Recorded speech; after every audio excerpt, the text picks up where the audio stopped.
அடிக்கிற வெயிலுக்கு ஒரு ட்ரிப் போகல தான் இப்படி இருக்கும். அதுவும் கொடைக்கானல் நான் கசக்குயா செய்யும். அந்த அளவுக்கு ரொம்ப ரொம்ப கூலிங்கான ஒரு பிளேஸுக்கு தான் நாங்க போயிருந்தோம். உங்க எல்லோருக்கும் தெரியும் கொடைக்கானல் வந்து டூரிஸ்ட் பிளேஸ்ன்னு. பட் அங்க உள்ள டீ மேனுஃபேக்சர் கம்பெனில வந்து நம்மள ஃப்ரீயா டூரிஸ்ட்டா அலோவ் பண்றாங்க. என்னடா ஃப்ரீயாலாம் டீ ஃபேக்டரில நம்மள அலோவ் பண்றாங்க ரொம்பவே ஆச்சரியமா இருந்துச்சு. பட் போகும்போது லாஸ்ட்ல தான் தெரியுது என்ன காரணம்ன்ட்டு.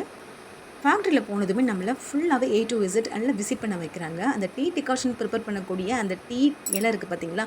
அத எப்படி சூப்பரா வந்து அந்த மிஷின்லலாம் போட்டு எப்படி தூள் ஆக்குறாங்க, எப்படி இந்த டீ பாக்கெட் வந்து பேக் பண்றாங்க, எல்லாமே சூப்பரா நமக்கு கண் குளிரா வந்து நல்லா வியூ பார்க்க வைக்கிறாங்க. ஃபைனலா ரொம்பவே டயர்ட் ஆகுற கேப்ல வந்து நமக்கு ஒரு டீயும் குடுக்குறாங்க ஃப்ரீயா. ஈஸியா வந்து அந்த டிகாஷன் பெருமை சொல்லி சூப்பரா நம்மள வாங்க வச்சுட்றாங்க. இதுதான் அவங்களுடைய பிசினஸ் ட்ரிக். நம்மள ஃப்ரீயா விட்டது இல்லாம, நமக்கு ஃப்ரீயா டீ குடுத்தது இல்லாம, ஒரு டிகாஷன் கூட நம்ம வாங்கலனா எப்படி? அதனால எல்லாரும் யாரெல்லாம் வந்தாங்களோ, எல்லாருமே டிகாஷன் வாங்கியாச்சு. நீங்க கொடைக்கானல் விசிட் பண்ணீங்கன்னா, இந்த ஃபேக்டரி கண்டிப்பா விசிட் பண்ணுங்க. பார்க்கறதுக்கு ரொம்பவே நல்லா இருக்கு. உங்களுக்கு ரொம்பவே என்டர்டெய்னிங்கா இருக்கும்.